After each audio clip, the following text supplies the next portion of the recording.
बिस्मिल्लाहिर्रहमानिर्रहीम, अस्सलामुअलैकुम, good morning, खुशामदीद 24/9 में मैं हूँ आपके साथ सीमल हाशमी। अस्सलाम वालेकुम और मैं हूं अबूजर मौज़म। आप सब गुड मॉर्निंग से गुड मॉर्निंग। उम्मीद करते हैं आपका दिन खैरियत से गुजरे। और इसके साथ साथ सब कल देख रहे थे ओलंपिक्स के हवाले से जो कि अपडेट्स आ रही हैं, तो एक चीज़ बहुत ज़्यादा खुशी का बायस बनी कि पाकिस्तान के नौजवान वेट लिफ्टर तलहा तालिब ने शानदार कारकर्दगी दिखाई है। और मेरे ख्याल में वो कोई मेडल तो नहीं जीत सके, लेकिन दिल उन्होंने ज़रूर जीत ली। है। पहली दफ़ा वो टोक्यो ओलंपिक्स में उन्होंने ऑब्वियसली पार्टिसिपेट किया। और आपने कहा सब कल जगह देख रहे थे, हर जगह कल हर जगह सब ये नहीं देख रहे थे, कल हर जगह सब इलेक्शन देख रहे थे। और मुझे कहीं लगा कि ये इतना डिस्कस नहीं हो सका या उतनी एप्रिसिएशन उसको नहीं मिल सकी, लेकिन 67 किलोग्राम कैटेगरी में 5वें नंबर पर ये आए हैं। और 21 साल ये नौजवान है जो पहले भी मुख्तलिफ प्लेटफॉर्म्स पर पाकिस्तान को रिप्रेजेंट कर चुके हैं, गोल्ड मेडलिस्ट हैं बहुत से मुकाबलों में। और यहाँ भी उन्होंने बड़ी ज़बरदस्त कारकर्दगी का मुजाहरा किया। और आप यकीन जानिए कि जहाँ सोशल मीडिया के ऊपर इनको अप्रिशिएट किया जा रहा था, वहीं पर मैं ये सोच रही थी कि अगर इनको और ज़्यादा पुश किया जाए, प्लेटफॉर्म्स मिलें और इनकरेज किया जाए, तो ये नौजवान क्या नहीं कर सकते। असल यही मसला है कि पाकिस्तान में ऐसे नौजवान हैं, ये खुद अपने तौर पर आगे आए हैं। और इन्होंने जो भी आज तक कारकर्दगी दिखाई है, वो अपने वालिद साहब कोच हैं उनके, उन्हीं के थ्रू उन्होंने हमेशा मेहनत की, अपने पैसों से उन्होंने आगे बढ़ते गए।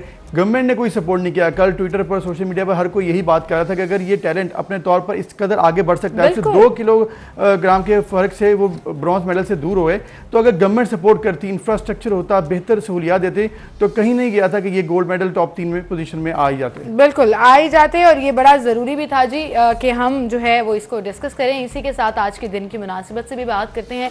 और आज जो है वो साबिक आसिफ अली जरदारी की बर्थडे है। So we wish him a very happy birthday. और उनके जो चाहने वाले हैं उन नेक तमन्नाओं का इजहार करें जी। और इसके साथ साथ वो पाकिस्तान के सदर भी रहे हैं और पीपल्स पार्टी के शरीक चेयरमैन भी हैं। और बड़ी बेहतरीन उन्होंने पॉलिटिक्स की पाकिस्तान में बेनज़ीर भुट्टो साहिबा की शहादत के बाद भी, और अब भी जो कि वो पीपल्स पार्टी को लीड कर रहे हैं बिलावल भुट्टो के साथ साथ। और उनको हर जगह पर जहाँ भी ज़रूरत होती है वो कहते हैं कि मेरा मशवरा ज़रूर है, लेकिन बिलावल भुट्टो अब खुद पीपल्स पार्टी को लीड कर रहे हैं। लेकिन मेरे ख्याल में जब इतने सीनियर लीडर और आपके वालिद खुद हों, तो फिर आपको मशवरा भी जो है वो बड़ा ज़बरदस्त होता है और आगे आप पॉलिटिक्स में भी बेहतर कारकर्दगी दिखा सकते हैं। बिल्कुल। And while looking at his political career, he has been through a lot, मतलब बहुत हार्डशिप्स भी देखी हैं, लेकिन अब तक देख रहे हैं जी जिस तरह से उनकी सेहत के हवाले से बात होती है और फिर वो जैसे मुकदमात को फेस कर रहे हैं, चीज़ों को लेकर चल रहे हैं, regardless of the party affiliation. Politician है वो और रूलर रहे हैं और हैं भी। So we wish him a very happy birthday.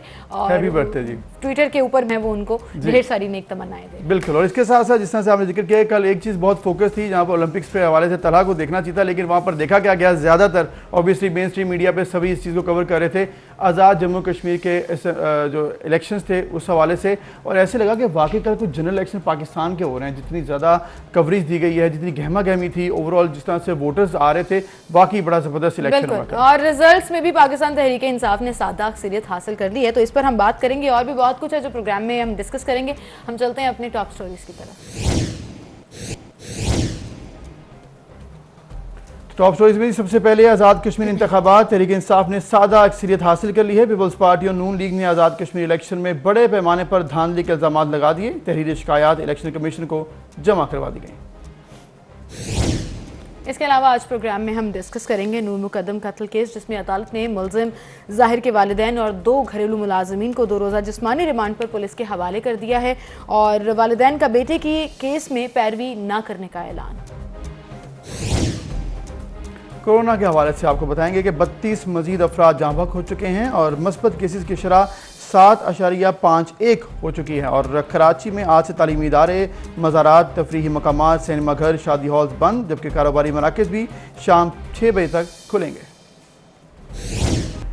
Top stories जी, बाकायदा आगाज़ करेंगे आज के प्रोग्राम का। और सबसे पहले डेफिनेटली आज़ाद जम्मू कश्मीर की कानून साज असम्बली के इंतखाबात का जिक्र करेंगे, जिसमें अब तहरीक इंसाफ ऐसी पोजीशन में है कि वो बासानी हुकूमत बना सकती है। आज़ाद कश्मीर की कानून साज असम्बली की जो कल पूरी गहमा गहमी रही इंतखाबात की, और जिस तरह से वोटर्स ने वोट कास्ट किया वो खासा इंपॉर्टेंट रहा और मेन स्ट्रीम मीडिया के ऊपर काफ़ी उसको हाईलाइट भी किया गया। और सुबह 8 बजे से लेकर शाम 5 बजे तक पहले पोलिंग हुई और उसके बाद फिर रिजल्ट काउंटिंग का जो मरला होता है, पीपल्स पार्टी, नून लीग, पाकिस्तान तहरीक इंसाफ और तमाम इनके जो कायदीन हैं, लीडरान हैं जो कि वहाँ पर इलेक्शन में खड़े हुए, उन तमाम ने बहुत ज़्यादा उस पर फोकस किया और ऑब्वियसली जो रिजल्ट्स आए हैं वो पाकिस्तान तहरीक इंसाफ सादा अक्सरियत हासिल कर चुकी है। पीपल्स पार्टी नंबर 2 पर है जबकि नून लीग जिस अनएक्सपेक्टेडली नंबर 3 पर आ गई है। मुझे ऐसा लग रहा था कि एटलीस्ट नंबर 2 पर तो होगी है। बिल्कुल। आज़ाद जम्मू कश्मीर के वज़ीर आज़म और मुस्लिम लीग नून के उम्मीदवार राजा मोहम्मद फारूक हैदर कल खासे नाला नज़र आए और उनको भी शिकस्त का सामना करना पड़ा और बड़े बड़े नाम हैं जो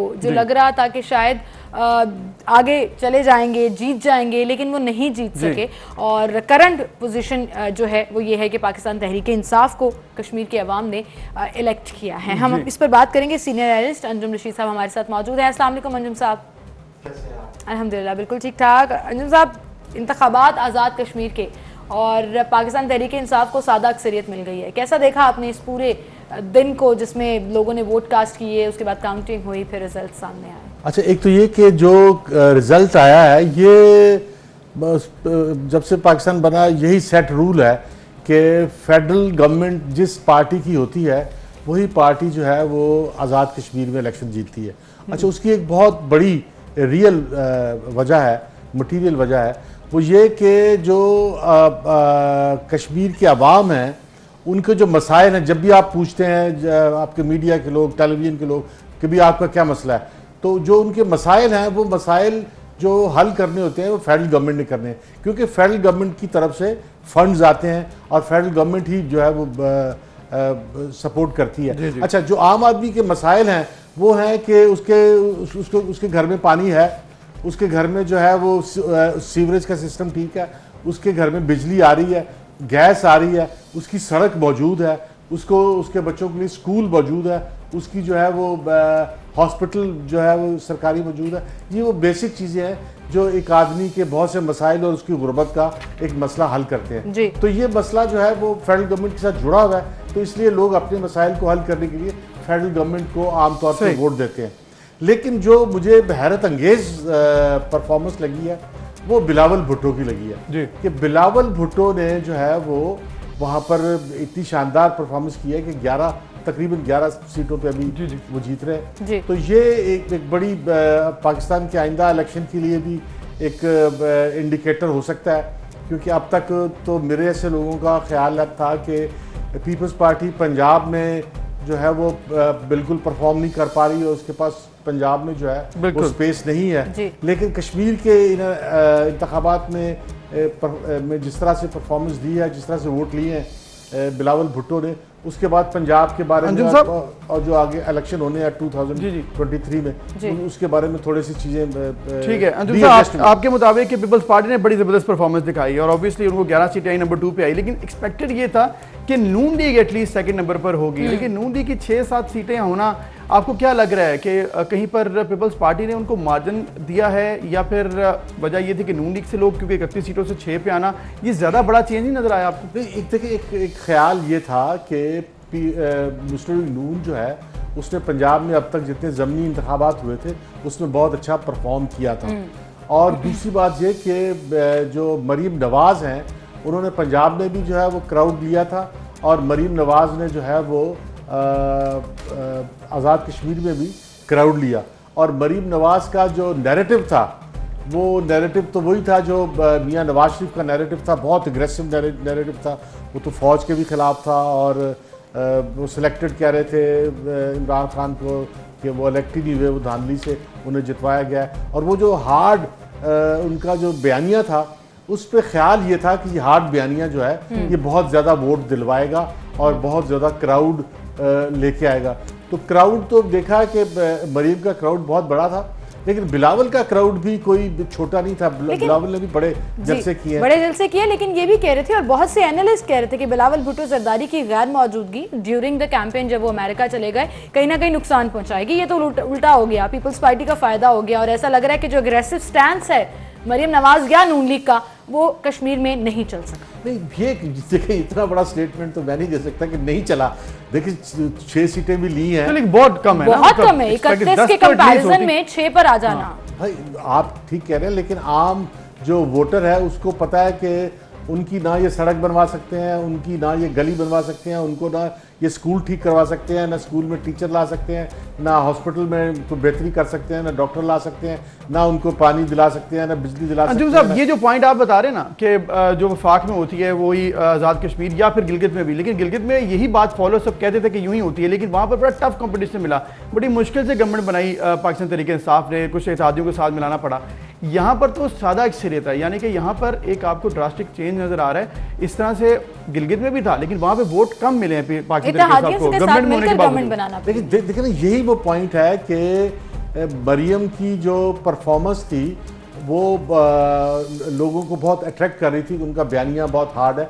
और वो आपने भी कहा, जैसे सीबल ने स्टेटमेंट दे दिया कि बहुत, मैंने स्टेटमेंट नहीं दिया, मैंने ये बोला कि लोग अब ये कह रहे हैं, एनालिस्ट ये कहते हैं ना, हमने तो ये भी सुना था, क्योंकि ओवरऑल जब आप बात करते हैं कि इस दफा कुछ अपसेट होगा, वो जो ट्रेडिशन चली आ रही है मरकज की हुकूमत आजाद कश्मीर में नहीं बनेगी, ये बहुत सी स्टेटमेंट्स दी बहुत लोगों ने। लेकिन अब देखें, एक तरफ अग्रेसिव स्टेटमेंट, क्राउड पुलिंग भी रही, लोग भी आए, वोट नहीं डाल सके लोग।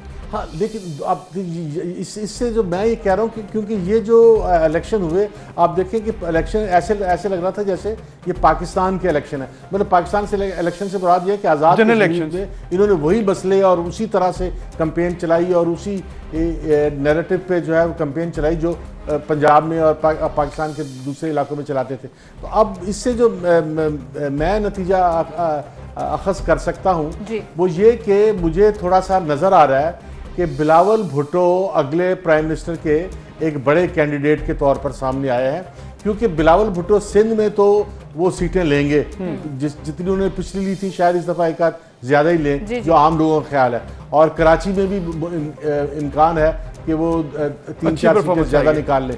तो अगर 3-4 सीटें ज़्यादा कराची में निकाल लें और सिंध में भी वैसे जैसे पिछली दफ़ा परफॉर्मेंस हुई है वैसी परफॉर्मेंस हो, और पंजाब में अगर वो सिर्फ, पंजाब की 147 सीटें हैं नेशनल असम्बली की, और पंजाब में अगर नेशनल असम्बली की वो सिर्फ 40 सीटें ले लें, तो अगले प्राइम मिनिस्टर के वो उम्मीदवार नहीं, वो प्राइम मिनिस्टर बन सकते हैं। इसलिए कि पिछले दफ़ा जब इलेक्शन हुआ था 2015 वाला, तो उसमें आसिफ अली जरदारी पीपल्स पार्टी ने सिर्फ 90 सीटों से फेडरल गवर्नमेंट बना ली थी। तो अब अगर वो पंजाब में 40-45 सीटें ले लें, 40-45 सीटें, खैर ये तो भी वक्त की 2023 की बात है, लेकिन वो बात सही है कि जो मोमेंटम सेट हुआ है कैंपेन का, वो ऐसा ही लग रहा था कि जनरल इलेक्शन की बात हो रही है, पाकिस्तान की बात ही हो रही है, पाकिस्तान का इलेक्शन लग रहा था।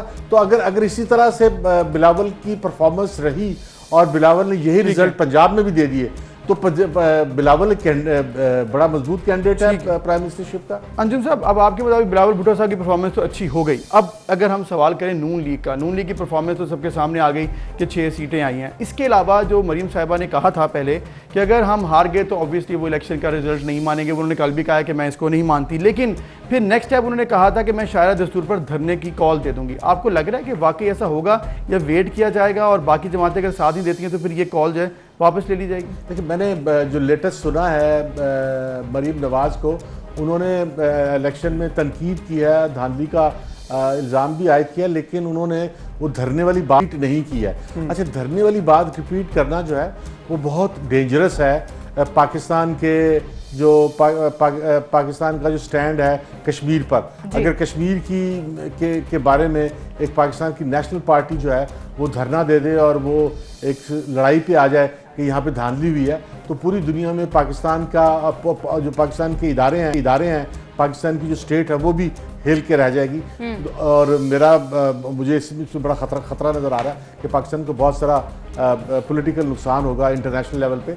लेकिन मरीम ने बात नहीं की कल रात गए तक, आज सुबह भी मैंने उनको सुना है, तो उन्होंने अभी तक कोई ऐसी बात नहीं की कि वो धरना देंगे या कोई एग्रेशन का होंगे। वो तो थोड़ा सा ऐसा लग रहा है कि वो इस हद तक नहीं जाएंगी कि वो शायराए दस्तूर पे धरना दें या कोई, वो ऐसा भी लग रहा है ना, कुछ पॉलिटिकल स्टेटमेंट्स होती हैं तो शायद it was one of exactly लग नहीं रहा कि वो, यहाँ पर ये भी देखें कि अब जो एप्लीकेशन देंगे इलेक्शन कमीशन के अंदर और जो बात की जा रही है धांधली धांधली धांधली, उसके बाद बहुत सी चीज़ें और बहुत सी स्टेटमेंट्स मुख्तलिफ पॉलिटिकल लीडर्स के सामने आ रही हैं, अपोजिशन भी और गवर्नमेंट भी। अब जैसे कल जो नून लीगी रहनुमाओं को गिरफ्तार किया गया, जैसे अता तारड़ को गिरफ्तार कर लिया गया गुजरांवाला में, मरीम ने ट्वीट किया और फ़ौरन फवाद चौधरी ने उस पर जवाब दिया और उन्होंने कहा कि अब मैं समझता हूँ कि 3 साल के बाद ये अच्छे बच्चे बनकर बाहर आएंगे, पुलिस पर हाथ डालना इतना आसान काम नहीं है। मतलब क्या आपको लगा कि ये अरेस्ट जो था वो पॉलिटिकल था या एक्चुअली में वो पूरा सिनेरियो क्रिएट हुआ? देखिए कि पाकिस्तान में जो है वो अभी जमहूरियत इस कदर ग्रो और इस कदर तरक्की नहीं कर पाई कि वो जो जमहूरियत के फल हैं वो पूरी तरह इस मुल्क के अवाम को मिले, क्योंकि जहाँ भी जमहूरियत है वो आपके सामने है, वो फ्रांस है, वो जर्मनी है, वो डेनमार्क है, वो बेल्जियम है, वो नॉर्वे है, वो नीदरलैंड है, मतलब जितनी भी दुनिया के जहाँ एक ट्रू मानों में जमहूरियत आई है, वहाँ पे जमहूरियत के साथ खुशहाली आई है, दौलत आई है, लोगों की बेहतरी आई है। तो वो उतने बड़े रिजल्ट तो नहीं आए, इसलिए हमारा बिहेवियर भी उतना डेमोक्रेटिक नहीं है। हम दोनों तरफ से, मतलब ये नहीं कि मुस्लिम लीग नून के लोग जो हैं वो ज़्यादा एग्रेसिव हैं और ज़्यादा इनडिसेंट हैं और बाकी लोग जो है वो ज़्यादा बेहतर है, ऐसा नहीं। हम सारे एक जैसे हैं। हमारा रवैया जो है वो अभी बहुत ज़्यादा सिविलाइज्ड, शायद ये बड़ा मैंने कुछ कह दिया, हमारा रवैया बहुत ज़्यादा जमहूरी अभी नहीं है। तो इसलिए तारड़ साहब की तरफ से भी एग्रेशन हो सकता है, क्योंकि मैं तो स्पॉट पे नहीं था, जो सुना है मैंने, तो एग्रेशन हो सकता है। और गवर्नमेंट भी ज्यादती करती है और की होगी या की है, मुझे मतलब मैं क्योंकि उस गुजरांवाले का वहाँ गया नहीं, लेकिन ये हमारा कल्चर ऐसा होता है। हमारे इलेक्शन इतने स्मूथ तो नहीं होते जिस तरह से होते हैं। तो ये लड़ाई झगड़े कश्मीर में भी हुए हैं, पंजाब में भी हुए हैं, लड़ाई झगड़े तो हुए हैं और हमारा रवैया तो ऐसा है।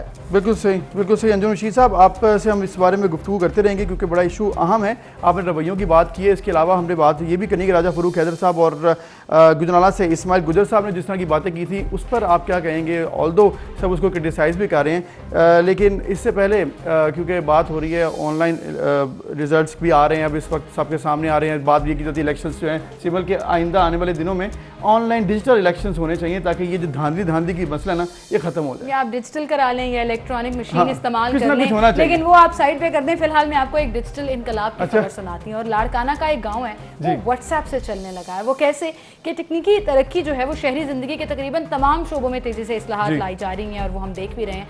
वहाँ पर एक छोटा सा गाँव है जहाँ डिजिटल इनकलाब अब ऐसा आया है कि पूरा गाँव व्हाट्सएप के जरिए मुंसलिक है, ग्रुप में बात की जाती है, मुंतज़मीन है। फिर एक रियाज पीरज़ादा हैं, उन्होंने कहा कि हमने अपने ग्रुप का व्हाट्सएप बनाया 2016 में और इस साल नवंबर में उसको 5 साल हो जाए। वेरी नाइस जी, 5 साल हो चुके हैं। गांव के तमाम मसाइल जो हैं वो इसमें हल हो रहे हैं। पीरज़ादा का ख्याल ये है कि डिजिटल चैट रूम ने पूरी बरादरी को कामयाबी के साथ तब्दील कर दिया और इज्तिमाई मसाइल के खिलाफ गाँव के लोगों को मुतहरिक करने में भी मदद करता है ये ग्रुप। और इन तरीक़ों से जो पहले कभी नहीं देखा गया था, आज तक ऐसा ऑब्वियसली बहुत कम देखा गया। मेरे ख्याल में ये अपनी मिसाल आप है पाकिस्तान में। और इस ग्रुप में अब तक मतलब एक जगह की एडमिनिस्ट्रेशन जो है वो व्हाट्सएप ग्रुप के तरीके और लोगों के मसाइल पर बात की जा रही है। यानी कि हमारे यहाँ पर तो वासा और लेस्को इनके हवाले से ग्रुप्स तो हैं, लेकिन इस तरह की बातें बहुत हमने कम देखी हैं कि अगर किसी को कोई वहाँ सीवरेज का मसला है तो शहरी जो हैं उधर बात कर सकते हैं और नुमाइंदे भी वहाँ पर हैं और शहरी भी वहाँ पर हैं और इससे मसला हल हो जाएगा। और 180 मेंबर्स हैं जी इस ग्रुप के, जिसमें डॉक्टर, इंजीनियर, स्कॉलर, वकील, मुसन्निफ, सीनियर और जूनियर ओहदों पर काम करने वाले तमाम सरकारी मुलाजिमीन, फिर सूबे के दीगर हिस्सों और यहाँ तक के बैरून मुल्क रिहाइश के बावजूद गाँव के अमूर में वो मुआविन साबित रहते हैं। और फिर व्हाट्सएप से लेस इस कम्युनिटी के कारकुनों ने एक प्लेटफॉर्म का इस्तेमाल इलाके में हिफ्ज़ान सेहत और सफाई सुथराई के लिए भी किया है। जैसे आप कह रहे थे कि एक आम शहरी का प्रॉब्लम, जैसे अभी अंजुम साहब भी बता रहे थे कि वो सिवरेज का होता है, वो स्कूल में टीचर ना होने का होता है, वो घर में पानी ना आने का होता है, अस्पताल में फैसिलिटीज ना मिलने पर होता है। तो वो अगर एक व्हाट्सएप ग्रुप के जरिए हल हो जाएंगे तो ये तो एक बड़ी बिल्कुल बड़ा ज़बरदस्त आइडिया, बड़ी ज़बरदस्त इनिशिएटिव है। इसके साथ साथ हम इस पर और भी बात करेंगे इलेक्शन के हवाले से, रिजल्ट्स जो आए हैं, फिर जो इस वक्त अपोजिशन कह रही है, गवर्नमेंट क्या कहती है, आइंदा आने वाले दिनों में क्या एक्सपेक्टेड है। एक ब्रेक के बाद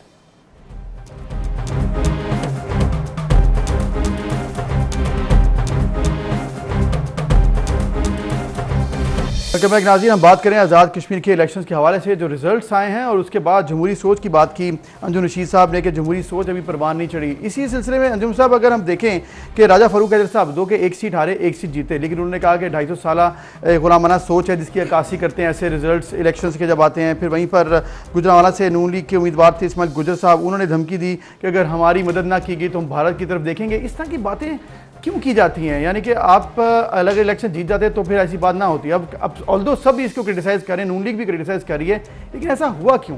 ये देखिए, ये ओवर रिएक्शन है। ये कहना कि 250 साल से कश्मीरी जो है वो गुलाम है, लेकिन कश्मीरियों ने तो इतनी बड़ी स्ट्रगल की है। अभी भी आप कश्मीर के अंदर देखें कि लोग जो है वो दुनिया की मिसाली स्ट्रगल्स से है।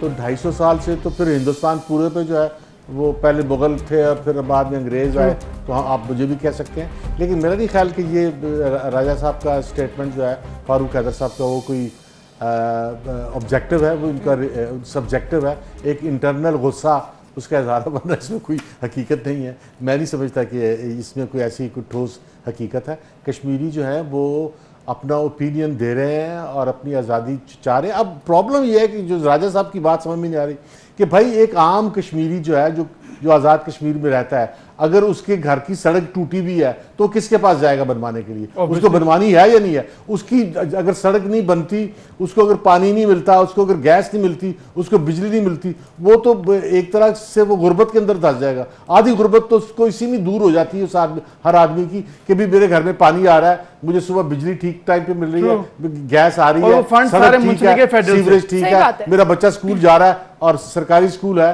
सरकारी जो है वो अस्पताल है। तो आधे मसले, आधी जिंदगी की सहूलतें तो वो इसी में है। अगर आधी जिंदगी की सहूलतें जो है वो अगर फेडरल गवर्नमेंट देती है तो उन्होंने अगर इमरान खान को वोट दे दिया है तो ऐसा कौन सा गलत किया? बड़ा एक सोच समझ के करने वाला डिसीजन था। और आपकी बात ये बिल्कुल ठीक है कि अगले 2 साल तक आपको सफर करना पड़ता अगर आप ऑपोजिशन की किसी पार्टी को इक्तदार में ले आते। आपको फंड्स नहीं मिलने थे, आपके डेवलपमेंट के काम नहीं होने थे, चीजें रुक जानी थी। और ये बात आपकी बिल्कुल ठीक है। इसी वजह से ये ट्रेडिशन बनी है पाकिस्तान बनने के बाद से लेकर अब तक, गिलगित हो या कश्मीर हो, जो मरकज में हुकूमत होती है उसका इन्फ्लुएंस आपको इंतखाबात में नजर आता है। लेकिन कुछ चीज़ें, जैसे हम मेचोरिटी की बात कर रहे हैं, आप कह रहे हैं जमहूरियत प्रिवेल नहीं की है और बहुत साल लगेंगे अभी उसको आगे सामने आने में भी, लेकिन कुछ सर्वेस, कुछ चीज़ें ऐसी होती हैं जो आपको हैरान कर देती हैं। उन्हीं में एक गैलप सर्वे हमेशा डिस्कस होता है, ख़ास तौर पर इंतखाबात के हवाले से, वो पाकिस्तान के जनरल इंतखाबात हों, वो ज़िमनी इंतखाबात हों, या आप आज़ाद कश्मीर के इंतखाबात की बात कर लें। अब उसमें आप देखिए कि जो सर्वे आया था वो ऐसा लग रहा है कि रिजल्ट उसी की अकासी है। लाइक इतना क्लियर फेवरेट थी पाकिस्तान तहरीक इंसाफ फेवरेट थी, और आप देखें सादा अक्सरियत ले ली उसने। अच्छा नहीं, देखें, एक तो ये है कि आपके सारे टेलीविजन और सारे जो है मीडिया कह रहा था कि हमारी 70 साल की जो रिवायत है तो वो यही है कि पीटीआई जो इलेक्शन जीतेगी। तो इसमें तो ये पहले से लोगों को समझ में आ रही थी, और ये हकीकत भी है कि लोगों की एक ज़रूरत होती है कि भी वो उनके मसाइल हल हों। तो पीपल्स तहरीक इंसाफ ने जीतना था, वो जीत गई। और इसमें गैलप सर्वे ने अगर एक्यूरेट निकला तो इसका मतलब है कि वहाँ अच्छे ठीक लोग बैठे हुए हैं जो जिनको ये जो सर्वे साइंस का इल्म है। ठीक, सही। अंजुम साहब, अब चूंकि आपने कहा कि सर्वेज भी वही बता रहे हैं, रिफ्लेक्ट किया रिजल्ट्स में, अब आपको क्या नज़र आ रहा है आइंदा आने दिनों में? पीटीएम हो या फिर पीपल्स पार्टी हो, अपने अपने प्लेटफॉर्म पर क्या भरपूर एहतजाज करने जा रही हैं, या फिर इन इलेक्शन के रिजल्ट्स को मानकर जनरल इलेक्शन की तरफ फोकस करेंगे, या फिर कोई धरना या कोई प्रॉपर तरीके से एहतजाज होगा? देखिए, एक तो ये कि ये धरने की बात मरियम नवाज ने की थी, लेकिन इलेक्शन होने के बाद उन्होंने नहीं की। इसलिए ओवरऑल मैं पूछ रहा हूँ, ओवरऑल जो रिएक्शंस आएंगे, क्योंकि की बात तो दोनों कर रही है, पीपल्स पार्टी भी कर रही है, नून लीग भी कर रही है, पीपल्स पार्टी भी कर रही है, नून भी कर रही है। लेकिन मेरा नहीं ख्याल ये इस हद तक जाएंगे कि ये धरने दें या ये सड़कें रोकें और डिमॉन्स्ट्रेशन करें और जलसे करें, जुलूस करें, इस तरह की, या कोई तहरीक चलाएं।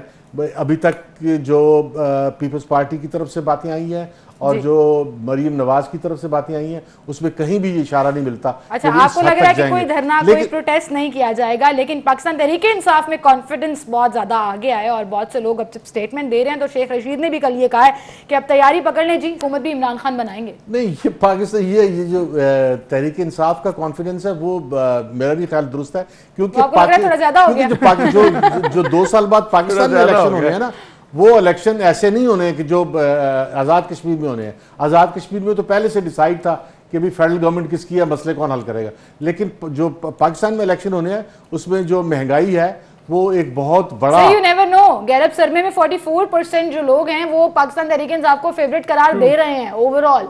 नहीं 44% दे रहे हैं, लेकिन अगर ये कहा जाए कि लोग जो है वो महंगाई से तंग नहीं है तो मेरा ख्याल है कि ये भी झूठ है।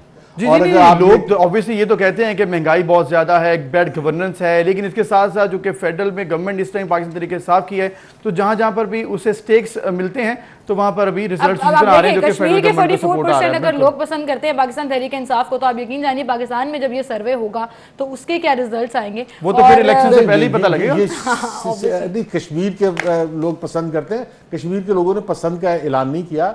कश्मीर के लोगों ने अपनी जरूरत के मुताबिक फैसला किया है, जरूरत के मुताबिक अपने मसाइल के मुताबिक फैसला किया है। और पंजाब के लोग अपने मसाइल के तहत फैसला करेंगे, सिंध के लोग अपने मसाइल के तहत फैसला करेंगे, खैबर पख्तूनख्वा के डेफिनेटली। और वो फैसला जो करता है आपके प्रोविंस के हवाले से, आपके इश्यूज के हवाले से, आपकी प्रीवियस गवर्नमेंट्स के हवाले से। वेल अंजुम रशीद साहब, बहुत शुक्रिया आपका, आप हमारे साथ मौजूद थे। अब रिजल्ट्स तो आ चुके हैं गैर हतमी और गैर सरकारी नताइज के मुताबिक। अब पाकिस्तान तहरीक इंसाफ जो है वो अपनी हुकूमत बना सकेगी आजाद जम्मू कश्मीर में। एक ब्रेक लेते हैं, फिर मिलते हैं। वेलकम बैक जी। अब बात करेंगे पाकिस्तान और वेस्ट इंडीज़ के दरमियान होने वाली T20 सीरीज़ की। पहला मैच जो है मनसूख कर दिया गया है। 5 T20s होने थे, लेकिन अब 4 T20s होंगे और अब हम उम्मीद ये करते हैं कि पाकिस्तान की जो टीम है वहाँ पर बहुत अच्छा परफॉर्म करेगी। उम्मीद का लफ्ज़ आपने इस्तेमाल कर दिया और मैं हंसना शुरू हो गई। इस पर हम बात करेंगे जी। Senior sports analyst Abdul Sattar Hashmi sahab हमारे साथ मौजूद हैं। इसके साथ साथ PSL 7 का एडिशन जो है, 7वां एडिशन PSL का, वो भी आने वाला है अगले बरस जनवरी फरवरी में, उस पर भी बात होगी।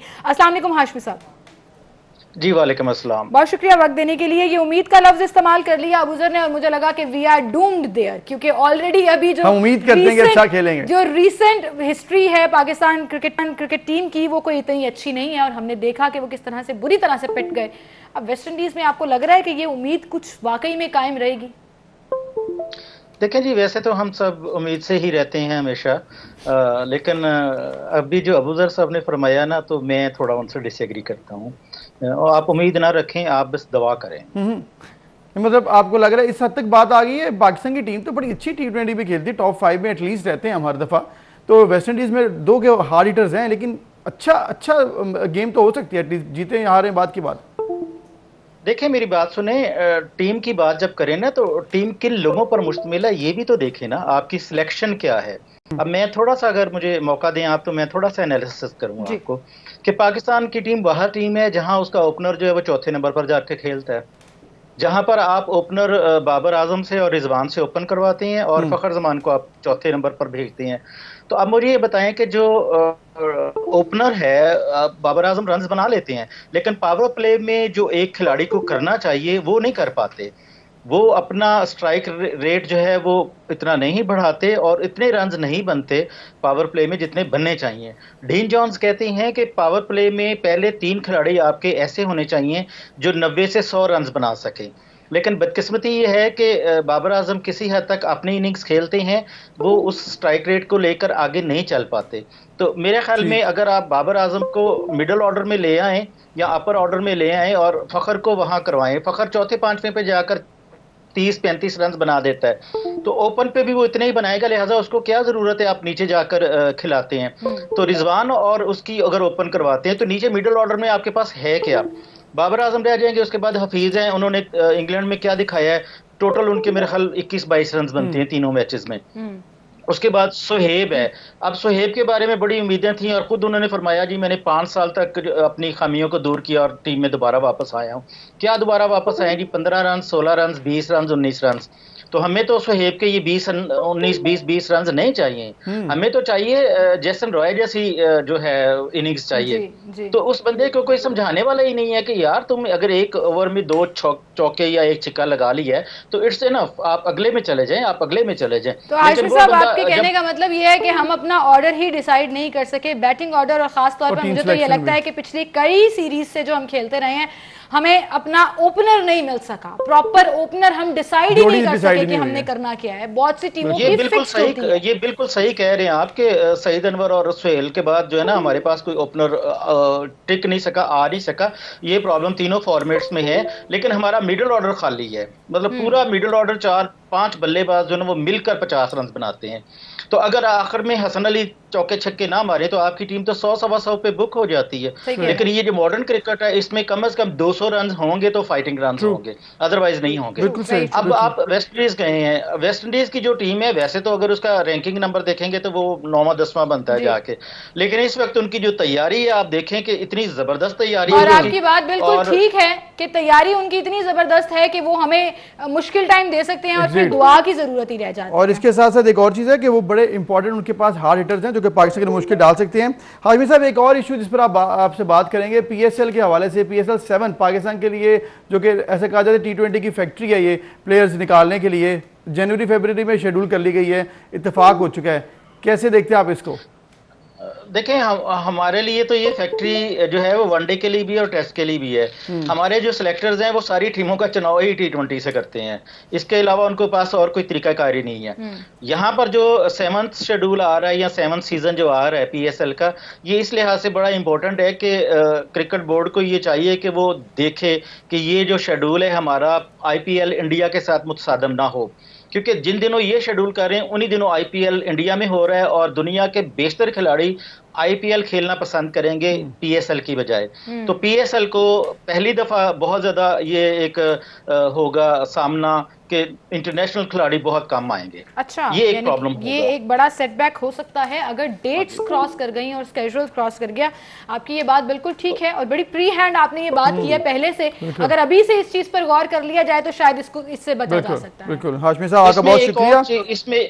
Okay ji, thank you very much Hashmi sahab ने हमें वक्त दिया और बड़ी इंपॉर्टेंट आपने ये बात की है। उम्मीद करते हैं कि पाकिस्तान की टीम जो है क्रिकेट बोर्ड और साथ फ्रेंचाइजर्स जो हैं वो इसको जरूर देखेंगे। बिल्कुल। इसी के साथ एक ब्रेक लेते हैं, फिर हाजिर होंगे।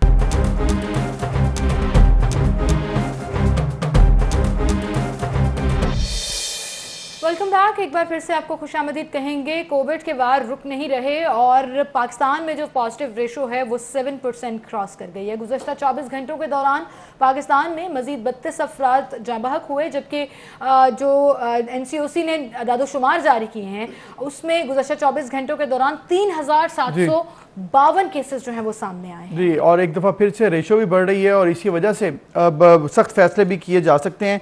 सिंध में सख्त फैसले ऑलरेडी कर दिए गए हैं और आज से सिनेमाघर, शादी हॉल्स, कारोबारी मराकज़ बंद होंगे।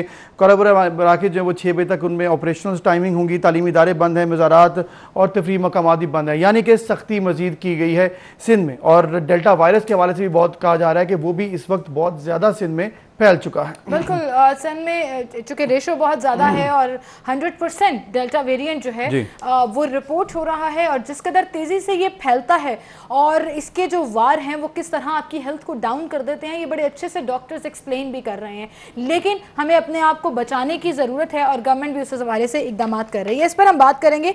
पार्लिमानी सेक्रेटरी हेल्थ सिंध असम्बली हमारे साथ इस वक्त मौजूद हैं कासिम सोमनू, उन्हें हम खुशामदीद कहेंगे। कासिम साहब, बहुत शुक्रिया वक्त देने के लिए। और ये जो डेल्टा वेरिएंट है ये बड़ी तेजी से फैल रहा है जी, और सिंध में, कराची में खासतौर पर 100% जो है वो इसकी ट्रांसमिटी जो है वो हो चुकी है। स्मार्ट लॉकडाउन आज से शुरू हो रहा है, दोबारा से हम रिस्ट्रिक्शंस की तरफ जा रहे हैं। बिस्मिल्लाहिर्रहमानिर्रहीम, बहुत शुक्रिया आपका। बिल्कुल आपकी बात दुरुस्त है कि इस वक्त हमारे पास ऑलमोस्ट 100% डेल्टा वेरिएंट डोमिनेंट है कराची के अंदर, पर्टिकुलरली ज़ाहिर है जो सिंध के बाकी शहरों में भी ट्रांसमिशन मोरलेस हैदराबाद में जिस तरह से हमारे पास सैम्पलिंग आई उसमें भी 100% डेल्टा वेरिएंट ही पाया गया है।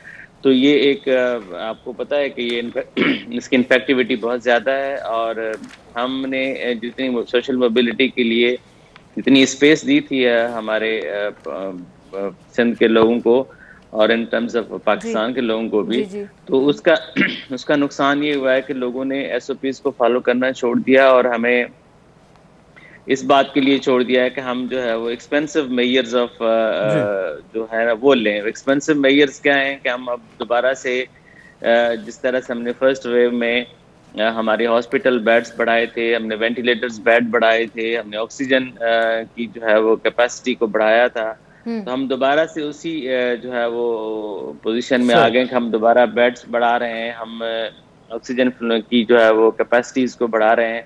ये बहुत महंगा तरीन कंट्रोल करने का मैकेनिज्म है और इससे कंट्रोल नहीं होता। अगर ये ऐसा पॉसिबल होता तो दुनिया की डेवलप्ड वर्ल्ड में जहाँ पर हेल्थ केयर फैसिलिटीज हमसे बहुत बेहतर हैं, तो वो उस वायरस को कंट्रोल कर चुके होते। उनके पास भी इसको कंट्रोल करने का एक ही मैकेनिज्म था। उनकी गवर्नमेंट्स ने अपील की, उनकी लोकल अथॉरिटीज ने अपील की, और सबसे इम्पोर्टेंट जो उन वहाँ की अवाम है उन्होंने उसको रिस्पॉन्ड किया कि आप जो है वो मास्क पहने, आप सोशल डिस्टेंस मेंटेन करें और अपने आप को जो है वो हाइजीन करें। और अब सबसे इम्पोर्टेंट बात है कि अब हम वैक्सीन डिनाइल की तरफ ना जाएं कि हम अपने आप को अभी आज जहां वैक्सीन अवेलेबल है और पाकिस्तान में हर कोने हर एरिया में अवेलेबल है, पर्टिकुलर में अपने सूबे की बात करूं तो हमारे पास हर फैसिलिटी है। हमारे पास मास वैक्सीन सेंटर भी है, हमारे पास अस्पतालों में भी है, हमारे पास के अस्पतालों में भी PHUs में भी है।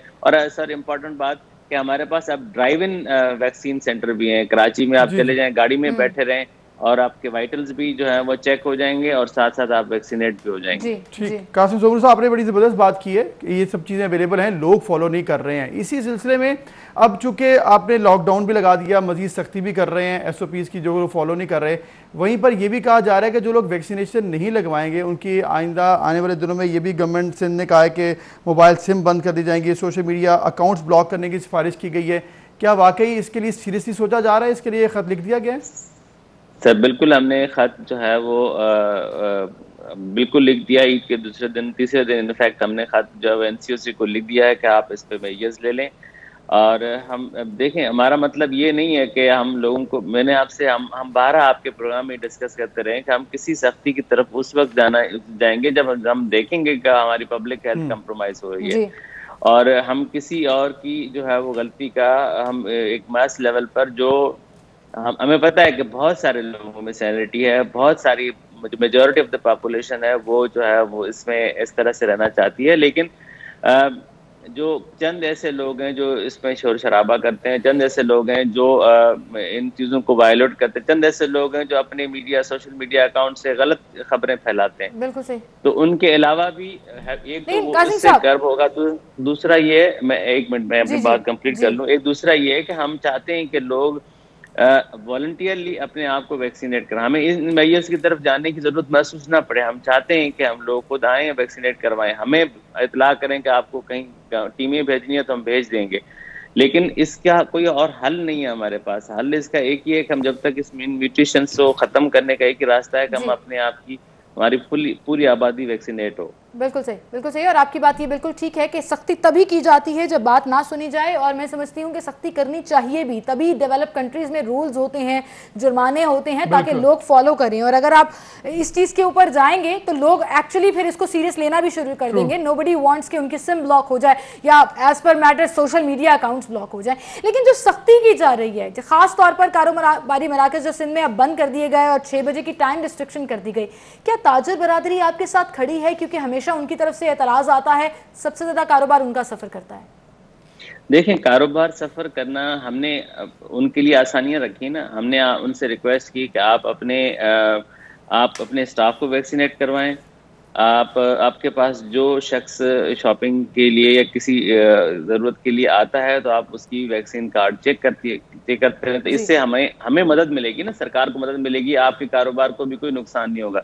एक शख्स अगर चेक करने पे खड़ा है, उसको पास हमारे पास, मेरे और आप सबके पास वैक्सीन कार्ड्स हैं, या हम अपने जो सिंपल एक SMS के जरिए हमें ये पता लग जाएगा कि हमारी वैक्सीन हो चुकी है, वही वैक्सीन दिखा दें। किसी कोई स्पेशल कार्ड, नादरा कार्ड या किसी की जरूरत नहीं। आप सिंपल अपने SMS पे अपने शनाख्ती कार्ड पे भेजें, आप वैक्सीनेट हो चुके हैं, वो मैसेज दिखा दें, अब आप शॉपिंग करें। जो तो ये एक नंबर एक बात। नंबर दूसरी बात, हमने उनसे रिक्वेस्ट की कि आप कोशिश करें कि आपके पास जितना जो है वो आप हमें एक नंबर देते हैं ना कि इस वक्त आपका बहुत बड़ा मॉल है, शॉप है जिसके अंदर सुपर स्टोर है, तो आप 50-100 जितने लोगों का अंदर करें ताकि वो लोग सेफली डिस्टेंस भी मेंटेन करें और अपनी शॉपिंग भी इंजॉय करें। अब होता क्या है कि आप सर 500 यहाँ 50 की रजिस्ट्रेशन है, वहाँ 500 लोग है। यही शादी हालों के ऊपर है। शादी हालों में हमने रिस्ट्रिक्ट किया कि आप 200 लोगों को जो है वो शादी में इनवाइट करें। आपकी तकरीब है, आप बिल्कुल करें, हम ये रोक नहीं सकते, लेकिन आप जिस तरह से बता रहे हैं, हाँ जी जी ठीक है, आपने जिस तरह बताया कि ये एसओपीज हैं उनको फॉलो करना चाहिए, ठीक हो गया, अब इसलिए सख्ती कर दी गई है।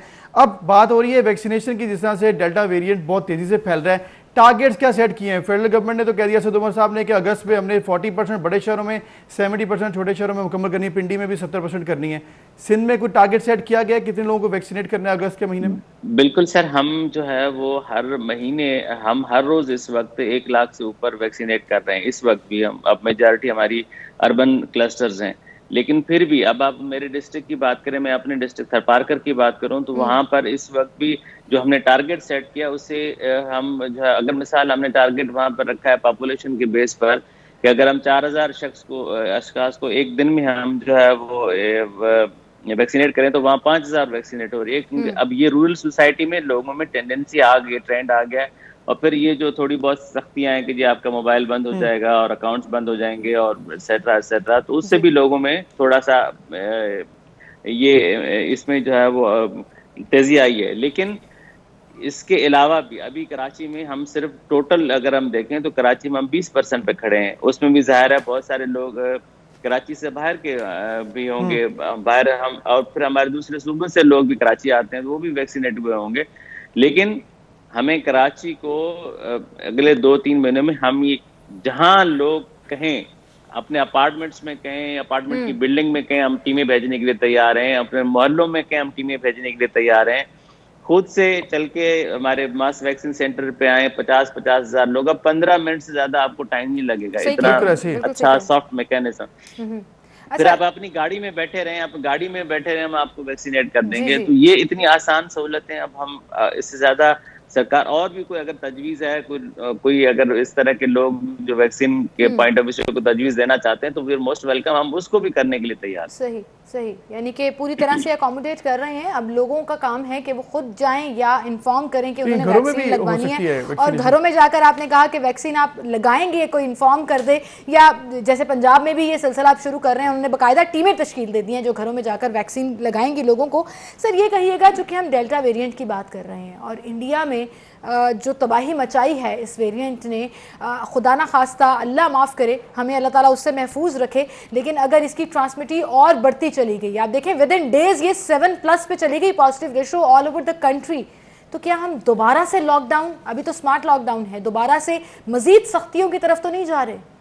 बिल्कुल सर, हम इस पे कभी अभी जो हमने मेजर्स लिए हैं ये हम स्टार्ट में हम चाहते हैं कि लोग थोड़ा सा इसकी तरफ दोबारा से आएं और अपने आप को डिसिप्लिन करें, और अगर खुदा न खास्ता हम इस किस्म के किसी एटीट्यूड में हम जो है वो गवर्नमेंट का साथ नहीं देंगे, या हमारी जो NCOC की पॉलिसीज है, सिंध हेल्थ डिपार्टमेंट के एडवाइजर्स को आप पॉलिसी को आप टो नहीं करेंगे, तो हमारे पास पब्लिक हेल्थ मेजर्स को, अब देखें हमारे अस्पताल हमने अब वेंट्स बढ़ा दिए, हमने कल भी जो है ना वो 150-200 के करीब बेड जो है वो हमने उसमें इजाफा किया, हमने ऑक्सीजन जो है वो की कैपेसिटी बढ़ा दी है। लेकिन ये हम कब तक करेंगे? अगर आपके पास से फॉर एग्जांपल हम 200 बेड बढ़ाएंगे और 100 अगर लोग रोजाना की बुनियाद पर हॉस्पिटलाइज होते हो तो क्या आप समझते हैं कि हम कहाँ से हमारा हेल्थ केयर निज़ाम इतना, अब फिर आपके पास सर जो वेंटिलेटर पे एक बहुत आप ये सोचें कि हमारे पास बहुत ट्रेंड स्टाफ होता है जो जाके इस वेंटिलेटर को चलाता है। अब वो ट्रेंड स्टाफ इस वक्त मार्केट में कहाँ से आप लेके आएंगे? एक दिन में ट्रेनिंग नहीं दे सकते वेंटिलेटर की, is a very critical job. तो उस पे आपने, हाँ, हम ये तमाम लोग सोचें कि हमारा हेल्थ केयर, ये डॉक्टर साहब के 24/7, सर मैं खुद पिछले दिनों जो हमारे कोविड के वार्ड को विजिट करने गया हूँ, आप यकीन करें मैं 15 मिनट में जो मैंने पहनी थी वो पहन के मैं अंदर जाके मैं वापस आया हूँ, तो 15 मिनट में मुझे ऐसे लगा जैसे मैं तो बारिश में नहा के आया हूँ। It was so difficult for them. Doctors, nursing staff, genital staff sir 8-8 घंटे इस तरह की ड्यूटी देते हैं, तो वो लोग बेचारे हमारी खिदमत में हैं, हमारा हेल्थ केयर निज़ाम आपकी खिदमत में है, हमारे वैक्सीनेटर आपकी खिदमत में है। तो खुदा के वास्ते SOPs को फॉलो करिए। बहुत सस्ता है, 5 रुपए की मास्क मिलती है। मास्क एकदम पहन लें, आप अपना टॉवल मुंह पे लगा लें, आप अपना जो है वो कोई ऐसा मैकेनिज्म करें जिससे ये वायरस हवा के थ्रू आपके पास आता है। हवा से मुराद ये है कि आपके सामने जो है ना ड्रॉपलेट की सूरत में आपके मुंह से नाक के थ्रू अंदर जाता है, तो आप उसको महफूज करें। कासिम सोमन साहब, आपकी बात बिल्कुल ठीक है, लोग SOPs को फॉलो करेंगे और अगर वैक्सीनेशन लगवाएंगे तो आइंदा पाकिस्तान में बेहतरी हो सकती है। वैक्सीनेशन लगवाना बड़ा जरूरी है, क्योंकि अगर आपने कोरोना को काबू करना है तो वैक्सीनेशन लगवाना और तब तक SOPs को फॉलो करना बड़ा जरूरी है। बड़ी ज़बरदस्त बात की, आपका बहुत शुक्रिया। अल्लाह ताला हम सबको अपने अमान में रखे और पाकिस्तान को महफूज रखे, ये दुआ है हम सबकी। इसके साथ आगे बढ़ेंगे जी, आपको एक इंटरेस्टिंग खबर देते हैं और ये इंटरेस्टिंग खबर है UK से, जहाँ पर एक शख्स जो है वो करोड़पति बन गया और उस शख्स को पता ही नहीं था कि उसने 10 लाख पाउंड्स जो हैं वो जीत लिए। हमें भी ऐसा कुछ मतलब अक्सर देखने को मिलता है, जब सुनने में मिलता है कि बाहर के ममालिक में अक्सर लोग लॉटरी जीत जाते हैं, उन्हें पता ही नहीं होता, या जाके वो क्लेम करते हैं। तो यहाँ पर तो ऐसा कभी हुआ नहीं है कि यहाँ पे हो सके एक महीने तक आप करोड़पति रहे और आपको पता ही नहीं है कि आपकी करोड़ों की लॉटरी निकल। और अब देखें कि ये बागबानी करते थे, क्राइटन इनका नाम है, जिनको 1 माह तक पता ही नहीं लगा और फिर जब उनकी क्योंकि वो थोड़ी याददाश्त भी उनकी कमज़ोर थी, उन्हें याद ही नहीं था कि उन्होंने कोई लॉटरी की टिकट ली है।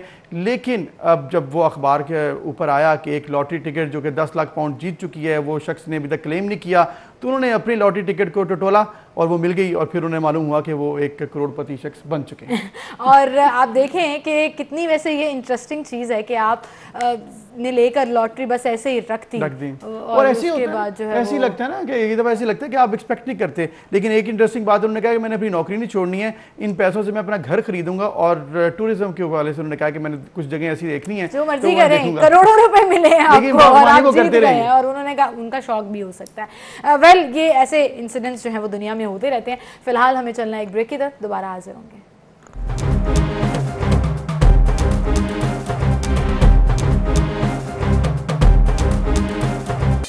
वेलकम बैक नाज़रीन। एक अफसोसनाक वाक़या जो कि ईद से एक रोज़ कबल पेश आया, उसके हवाले से इस वक्त पूरे मुल्क में बात चल रही है। नूर मुकद्दम के कत्ल के हवाले से जो कि सामने डिटेल्स आ रही हैं, बहुत ही दिल खराश ये वाक़या पेश आया। जिस दरिंदगी से उस शख्स ने इनको कत्ल किया, उस पर भी तो लोग बात करते हुए मतलब बात कंप्लीट नहीं होती है, इतना ज़्यादा लोगों को शौक हो चुका है। बिल्कुल, और अब जो है लोग इसको फॉलो भी कर रहे हैं और अभी भी ये केस सोशल मीडिया पर टॉप ट्रेंड जैसे जैसे डिटेल्स आती हैं सामने, जैसे जैसे डिटेल सामने आती हैं, तो इसमें एक अहम पेशरफ्त हुई क्या है, क्योंकि जो मुल्जिम है, मरकजी मुल्जिम ज़ाहिर जाफ़र, उसके वालिदैन और 2 मुल्ज़िमान को भी गिरफ्तार किया गया और अब 2 रोज़ा रिमांड पर पुलिस की तहवील में देने की उनकी मंजूरी भी दे दी गई है। इसमें मज़ीद पेशरफ्त हुई क्या है, मुल्जिम भी अदालत में पेश हुआ और इस हवाले से हम बात करेंगे। हमारे साथ सगीर चौधरी साहब मौजूद हैं, क्योंकि सबसे अहम बात जो मुल्जिम के पेरेंट्स ने की है वो ये है कि वो अपने बेटे के साथ नहीं खड़े और ना ही इस केस को उसके साथ परसू करेंगे। सगीर चौधरी साहब, इंतहाई अफसोसनाक की वाक़या जिस पर हम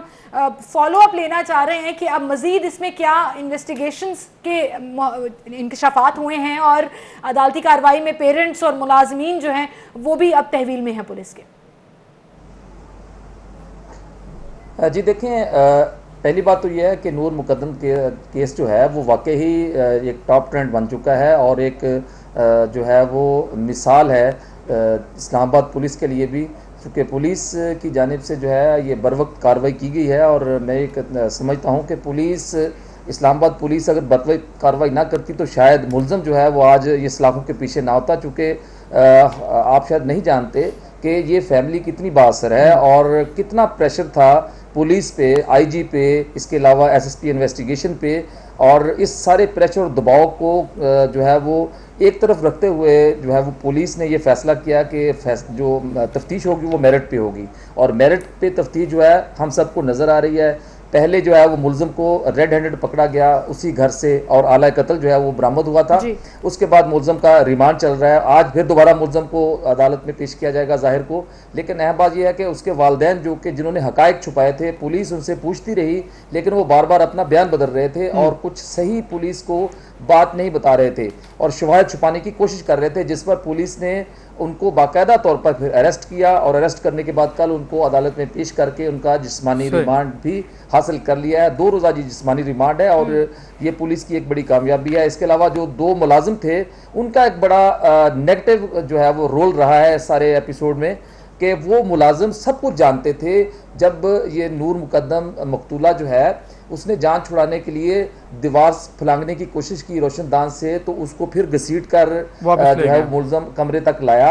ये सारा मंजर जो है वो ये घरेलू मुलाजिम देखते रहे, लेकिन इन्होंने पुलिस को आगाह नहीं किया, बल्कि एक हमसाये ने पुलिस को आगाह किया, जिस पर इन दोनों मुलजम जो इफ्तिखार और जमील है, ये घरेलू मुलाजमीन है, एक खानसामा है और एक चौकीदार है, इसको भी हिरासत में लिया गया। अब कुल जो है वो इसमें 5 मुलजम हैं जो कि इस वक्त पुलिस की कस्टडी में है। मुकदमा चल रहा है, इसकी इंटेरोगेशन हो रही है। जी, आपने जैसा बताया कि अब इंटेरोगेशन तो हो रही है, लेकिन चूंकि वो छुपाने में तो मुलविस हो सकते हैं, लेकिन कत्ल करने में तो ये ज़ाहिरी इन्वॉल्व है अकेला। ये बताइएगा कि क्या दफात शामिल की गई हैं, क्योंकि बहुत से लोग अब ये कह रहे हैं कि जिस तरह से इसने कत्ल किया, मुआशरे में तो दहशत फैलाई है इसने, क्या दहशतगर्दी की दफात भी शामिल की जा सकती है या पुलिस इस बारे में कुछ सोच रही है? जी देखें, इसमें पुलिस की जानिब से जो है वो नई दफात लगाने के हवाले से भी कुछ चीज़ें जो हैं वो चल रही हैं, जिसमें हफ्ज़े बेजा जो यानी कि लड़की को अपने जो हफ्ज़े बेजा में रखा जाना और ज़बरदस्ती उसको अपने पास मबूस किया जाना, तो वो लड़की को जो उसने एक दिन अपने पास रखा, वो दफात इसमें ऐड होंगी। दूसरा, आपने जो सवाल पूछा कि वालिदैन ने बराह रास्त कत्ल नहीं किया, तो इसमें आपको वजाहत करना ज़रूरी है कि चूँकि वालिदैन जो थे वो सारी चीज़ों को समझते थे, उनको पहले दिन ये पुलिस को सारी चीज़ें बतानी चाहिए थी अपने बयान में, जो उन्होंने नहीं बताई और आखिर तक जो है वो अपने बयान बदलते रहे। तो इसमें जो है वो अब इनका जो जुर्म होगा, इसको कहते हैं को अक्यूज्ड, यानी शरीक मुलजम। तो ये शरीक मुलजम के तौर पे आएंगे। और जो 2 खानसामा, चूँकि ये कत्ल है और इस पाकिस्तान में जो कत्ल है वो सबसे बड़ा जुर्म गर्दाना जाता है, सबसे बड़ा जुर्म है। दहशतगर्दी से भी बड़ा जुर्म जो है वो कत्ल होता है, तो कत्ल के मुकदमे में सजाए मौत होती है। तो इसलिए जो है वो इनको शरीक मुलजम करार दिया गया है। अब इन पे जो है वो जो सज़ा होगी वो तो अदालत ने देनी है, शवाहिद की रोशनी भी देनी है, लेकिन पुलिस जो है वो अभी तक शवाहिद इकट्ठे करने में मसरूफ़ है। उन्होंने जो लड़की और लड़के के मोबाइल फ़ोन हैं उनका डाटा भी हासिल कर लिया है, इनके आपस में राब्ते थे, वो राब्ते भी हासिल कर लिए हैं जो कि साबित करते हैं कि लड़की उधर थी। इसके अलावा जो इसकी CDR है, लोकेशन है, वो भी ले ली गई है, फ्रॉन्ज़े के लिए भेजा गया है। अभी जो वेपन है वो फ्रॉन्ज़े के वापस नहीं आए, वो भी आ जाएंगे। और इसके अलावा DNA टेस्ट करवाया जाएगा। ये सारे जो एविडेंस हैं ये जो है वो उस जुर्म को साबित करने के लिए बहुत ज़रूरी होते हैं, जो कि पुलिस जो है वो इकट्ठे कर रही है। बिल्कुल सही, बिल्कुल सही। और ये पुलिस के लिए डेफिनेटली एक बहुत बड़ा केस है टू हैंडल। और फिर जब आपने कहा प्रेशर भी बहुत ज़्यादा था, और वैसे भी पुलिस इन्वॉल्व लग भी रही है पूरी तंदही से इसके ऊपर इन्वेस्टिगेशन करने में भी। कुछ म्यूचुअल फ्रेंड्स भी सामने आए हैं, ज़ाहिर है उनकी गवाही भी मैटर करेगी। बट बात सिर्फ इतनी सी है कि इस केस को एक एग्जाम्पल बनाया जाना चाहिए, स्पीडी ट्रायल होना चाहिए और इस दरिंदे को सज़ा मिलनी चाहिए। लेकिन वहीं पर जुर्म रुक नहीं रहा। सगीर चौधरी साहब, मुल्क में इतनी क्राइम स्टोरीज सामने आ रही हैं कि आप दिल पकड़कर बैठ जाते हो कि हम किस सोसाइटी में रह रहे हैं। रावलपिंडी में एक इंसिडेंट हुआ जिसकी ये वीडियो वायरल हुई। एक खातून जिसके 14 माह के बच्चे समेत उसको जख्मी किया गया, हॉस्पिटल लेके जाया गया और वो जख्मों की ताब ना लाते हुए इस दुनिया से चली गई। उसके शौहर ने जाहिर है पुलिस से अपील की है कि उसके कातिल को गिरफ्तार करे, लेकिन इस केस में अभी तक पुलिस ने कुछ नहीं किया है। जी, ये बड़ी अफसोसनाक बात है कि 24 जुलाई का वाक़या है और ये जो फैमिली है इंतहाई पुअर फैमिली है, बड़ी गरीब फैमिली है और गदागरी करके अपना गुजरोकात करते थे। ये मुलज़म जो है वो भी नॉमिनेट है और चौंतरा का ये इलाका है, रावलपिंडी का नवाही इलाका है, वहाँ पर ये वारदात हुई है। मुलज़म जो है वो चूँकि जान पहचान वाला था खातून का और वो खातून के रिश्तेदारों के सामने जो है वो उसको और बच्चे को बिठाकर दूसरे चौक पर छोड़ने के बहाने ले गया। लेकिन वहाँ पर जो जाके मुलज़म ने जो है वो खातून से ज़्यादती की। उसके बाद जो है उसके सामने उसके 14 साल बच्चा जो है, 14 माह का बच्चा, शीरख्वार बच्चा है, उसके गले पर छुरी फेर दी, जिससे वो बच्चा जो है वो मौके पर ही उसकी डेथ हो गई। और ये बड़ा अफसोसनाक वाक़या है, आप इस मंजर को देख नहीं सकते। इसके बाद उसने यही काम जो है वो उस खातून के साथ भी किया और वो भी जांबर ना हो सकी। अब मसला ये है कि अभी तक मुलज़म नॉमिनेट है, इसका नाम जो है वो वाजिद अली है और ये रहायशी भी लोकल है, पुलिस को पता भी है। लेकिन चूंकि ये गरीब फैमिली है, इनको फॉलो करने वाला कोई नहीं है और चूंकि ये एक टॉप ट्रेंड ही बना और इसके फॉलोअर्स नहीं है, इसलिए ये केस जो है वो मुलजम जो है अभी तक गिरफ्तार नहीं हो सका। हालांकि आईजी ने भी इस पे नोटिस लिया हुआ है, लेकिन इसके बावजूद मुलजम आसमान पर चला गया या जमीन निकल गई, कोई पता नहीं है। और अभी तक प्रोग्रेस पुलिस की जो है वो मैंने सुबह ही इससे जो है वो पुलिस से पूछा था, उन्होंने कहा जी कि अभी तक छापे मार रहे हैं और अभी तक मुलजिम गिरफ्तार नहीं हुआ। और आपने बड़ा इंपॉर्टेंट फैक्टर उठाया है सकी चौधरी, आपका शुक्रिया कि अभी तक ये टॉना शायद इसलिए पुलिस इतनी एक्टिव नहीं है। सिमन, हमेशा हम ये बात करते हैं कि ऐसे दर्दनाक जब वाक़यात पेश आते हैं तो जब सोशल मीडिया पर टॉप ट्रेंड बने तो पुलिस भी एक्टिव होती है, गवर्नमेंट भी कहती है हमने नोटिस ले लिया। जब ऐसे वाक़यात हों हर एक को आगे आना चाहिए, इसके हवाले से सोशल मीडिया पर बात हो या ना हो, लेकिन पुलिस को अपना रोल तो अदा करना चाहिए। बिल्कुल, लेकिन सिर्फ एक मासूम सा, एक सिंपल सा सवाल, क्या हमारी सोसाइटी में अब एक औरत महफूज है? वो चाहे 4 बच्चों की माँ हो, वो चाहे 8 साल की लड़की हो, वो चाहे गदागर हो जिसका 14 माह का बच्चा बहुत बड़ा सवाल है बिल्कुल, या चाहे एक इन्फ्लुएंशियल फैमिली की पढ़ी लिखी और ऐसी लड़की जो खुद प्रोटेस्ट किया करती थी मुख्तलिफ जगहों पर जाकर विमेन राइट्स के लिए, आज उनके लिए बात हो रही है। तो क्या हमारी सोसाइटी में एक औरत महफूज है? ये सवाल हम सबसे है। एक ब्रेक लेते हैं, फिर मिलते हैं।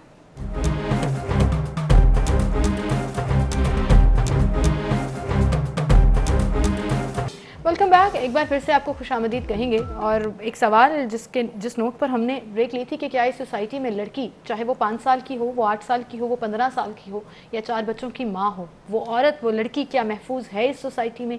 और ये सवाल इसलिए भी पूछा गया कि अगर हम डिफरेंट स्टोरीज का जिक्र करें, जैसे गुजरांवाला में एक अंदोनाक वाकया पेश आया, 8 साल बच्ची को मोहल्लेदार नहीं, आप सोचिए, कि ज्यादती का निशाना बना। बिल्कुल। और इसके बाद एक लाहौर में भी मुतादिद ऐसे वाकयात हुए हैं, 2 रिपोर्ट्स हो चुके हैं जिनमें रेप है या इसके अलावा एक बच्ची को 15 साल की को कत्ल भी किया गया है। ये एलिजिडली इस तरह से सिचुएशन है। अब ये सवालात हैं, जैसे सिमल आपने भी किया कि क्या औरत महफूज है, और जब तक वो टॉप ट्रेंड ना बने पुलिस कार्रवाई क्यों नहीं करती? जैसे कि पिंडी में ये इंतहाई अफसोसनाक वाक़या पेश आया है। हमारे साथ तर्जुमान पंजाब पुलिस DIG सुहेल सुगैरा साहब मौजूद हैं, उनसे हम जानेंगे।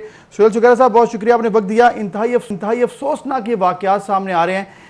पिंडी में जो वाक़या पेश आया है, एक खातून के गले पर छुरी चला दी, उसके बच्चे को 14 माह के बच्चे को कत्ल कर दिया गया, पुलिस अब तक कार्रवाई नहीं कर सकी है। क्या ऐसी वजूहात हैं? जी थैंक यू। बेसिकली तो जो सोसाइटी है इसमें एक बेजा किस्म की फ्रस्ट्रेशन है, जिससे ज़हनी तौर पे फ्रस्ट्रेटेड और माजूर लोग जो हैं वो इस किस्म की हरकत में होते हैं। अदरवाइज तो ये बियॉन्ड कॉम्प्रीहेंशन चीजें हैं जो हो रही हैं। लेकिन जहाँ तक पुलिस का ताल्लुक है तो police is always forthcoming to take action against these culprits. Cases register हम करते हैं, we try to maintain best investigation procedures और इनको सजा दिलवाने की पूरी कोशिश करते हैं। इसमें जितने भी इंसिडेंट्स होते हैं ऑफ सच टाइप, उसमें पुलिस हमेशा को जरूर अरेस्ट करती है। और ये जो खासतौर पे चाइल्ड मोलेस्टेशन के जो केसेस हैं, इसमें तकरीबन 9% लोग अरेस्ट होते हैं and they go to jail. बाल प्ले अराउंड और जो प्रिविलेजेस एक इनोसेंट इंसान को कोर्ट ऑफ लॉ से होती हैं, ये उनको एक्सप्लॉइट करते हैं। फॉर इंस्टेंस बेल करवा ली, ये जैसे मुख्तलिफ अभी एक में इंसिडेंट हुआ था तो उसमें पुलिस ने केस रजिस्टर किया है और वो, लेकिन बंदा बेल पे है, बट उसकी बेल 100% इंशाल्लाह पुलिस कैंसिल कराएगी और उसे अरेस्ट करेगी। जो जिक्र आपने जी बताइए। जी सुखैरा साहब, बात कंप्लीट कीजिए। तो जो दूसरा ये लाहौर वाला इंसिडेंट आप जिक्र कर रहे थे, उसमें वो जो बच्ची थी, शी वाज नॉट किडनैप। जो पुलिस इन्वेस्टिगेशन में और जो उनके पेरेंट्स थे, उन्होंने जाके खुद मजिस्ट्रेट से हम पुलिस एडमिट किए कि ये इसको आप इसका पोस्टमार्टम कराएं। तो वो जो उसका प्रोसीजर है लीगल, उसको अडॉप्ट करते हुए उन्होंने मजिस्ट्रेट से स्टेटमेंट कराई थी। वो बच्ची सर्विसेज हॉस्पिटल में लेके गए थे कि उसकी शरेआन फटने से उसकी डेथ हुई, जो रिपोर्टेडली जो अभी जो हमारे तक इंफॉर्मेशन आई है। और जो एक लीगल प्रोसीजर है वो ये है कि कोर्ट ऑफ लॉ में जाके एक्सीडेंट है तो उसमें फिर you have to follow that. तो बाकी हमारी जो बच्चियां हैं, ख्वातीन हैं, they should be protected. Police is out there to protect them. और हम इंशाल्लाह इसके जो पेरेंट्स हैं, जो कंप्लेनेंट्स हैं, हमारी हमदर्दियां और हमारी सपोर्ट उनके साथ। बिल्कुल सही। सुहेल सुगैरा साहब, आपने तीनों केसेस के हवाले से बात की। गुजरांवाला वाले केस की अगर पर्टिकुलरली बात करें तो एज सोसाइटी हम डेड हो चुके हैं। ये तो बात तय हो चुकी ना कि क्योंकि रिपोर्ट होने के बाद जिस तरह से ओवर द इयर्स इसकी अवेयरनेस आई है, लोग बात कर रहे हैं, रिपोर्ट हो रहे हैं, पुलिस भी एक्शन ले रही है, इसमें भी कोई डाउट नहीं है, लेकिन क्राइम रुकने में नहीं आ रहा। और आप देखिए, एक 8 साल बच्ची को ज्यादती का निशाना बनाया मोहल्लेदार ने। इस केस के हवाले से बताइएगा, अभी तक मुलजिम गिरफ्तार नहीं हो चुका है और आप यकीन जानिए कि दिल फटता है ऐसी खबरें देखकर, और जब तक मुलजिम कैफरे किरदार तक ना पहुंचे चीजें जो है वो सेटल इन नहीं होती हैं साइकोलॉजिकली भी सोसाइटी के लिए। आप बिल्कुल सही फरमा रही हैं और ये ऐसे ही है। हम जो पुलिस ऑफिसर्स हैं वी आर ऑल्सो पेरेंट्स, और हमारी भी बिल्कुल वही फीलिंग्स हैं जो आप एक्सप्रेस कर रही हैं। तो जो गुजरा वाला है लड़का, ये शेम के मोहल्लेदार को जो दिल्ली के प्रोटेक्टर बड़ा भाई के सीएस होनी चाहिए थी, सुफियान उसका नाम है, तो ही इज ऑन बेल, लेकिन उसकी बेल इंशाल्लाह कैंसिल करवाएगी और will take him to task और इसको लॉजिकल एंड तक लेके जाएंगे इंशाल्लाह। सही। सुखेरा साहब, अब आपने जो जिक्र किया है बेल का और इस तरह से पिंडी के वाकये की अगर बात करें, इसके साथ जोड़ लें कि बेल हो जाती है, यानी कि केस में थोड़ा सा स्ट्रॉन्ग जो होती है ना, केस में जो दिफात होती है वो नहीं लगाई जाती है, तभी बेल हो जाती है। अगर पुलिस प्रॉपर तरीके से केस तैयार करे तो शायद बेल भी ना हो। नहीं, ये प्री अरेस्ट बेल पे हैं जो कि हर बंदे का राइट है। तो ये अभी जो इसकी नेक्स्ट डेट ऑफ हियरिंग होगी इंशाल्लाह इसकी बेल कैंसिल हो जाएगी, और उस पे जो जुडिशरी है वो भी बहुत क्लियर है और वो भी इनको रिलीफ नहीं देते। लेकिन इंशाल्लाह इसमें पोस्ट अरेस्ट बेल देनी हुई, ये प्री अरेस्ट बेल है। ठीक है, ये प्री अरेस्ट बेल है। तो पिंडी के केस में अब क्या पेशरफ्त है, क्योंकि 2 दिन हो चुके हैं, बंदे का भी पता है जिसने कत्ल किया, लेकिन वो मिल नहीं पा रहा, छापे मारे जा रहे हैं, कुछ इस बारे में बताइएगा कितना टाइम है ताकि वो पकड़ सके, जितना दर्दनाक ये वाकया हम देख रहे हैं।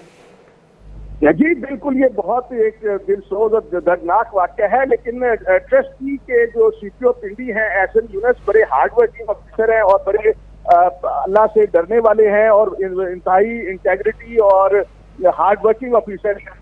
इंटेग्रिटी भी उनकी बहुत अबव बोर्ड है और वो पूरे एफर्ट्स करेंगे और ही विल इंशाल्लाह put him to proper process के ये इस तरह यही होगा और police will not take rest until we arrest this guy. और इसमें रेस्ट अश्योर के ये इसको मैं खुद भी अभी फॉलो करूंगा और मैं I will get back to you on this. इस पे रेड्स हो रहे हैं लेकिन सो फार वो भी निकला हुआ है, लेकिन he will not be away for too long. बिल्कुल सही सुहेल सुखेरा साहब, आपकी बात बिल्कुल ठीक है। बेस्ट ऑफ लक कि आप लोग इंसाफ फराहम करने में इन फैमिलीज को अपना रोल ज़रूर प्ले करें। लेकिन जाते जाते एक कमेंट में आपका ज़रूर लेना चाहूँगी, और वो ये कि इस तरह के इंसिडेंट्स रिपोर्ट हो रहे हैं, पुलिस काम भी कर रही है, लेकिन फिर भी इंसिडेंट्स कम नहीं हो रहे, बढ़ते चले जा रहे हैं। इस पे आप क्या वजह समझते हैं?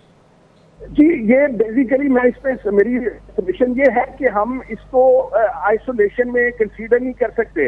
ये ओवरऑल डिके है इन दी सोसाइटी, और जब तक हम कैरेक्टर बिल्डिंग पे जो कि हमारे स्कूल्स में, हमारे मदारिस में, हमारे इंस्टीट्यूशंस में, फैमिली में, घर में एक ट्रेनिंग होती थी और आप कैरेक्टर बिल्डिंग करते हैं, इसको एज अ होल जो सोसाइटी है उसको सबको अपना रोल इसमें करना पड़ेगा।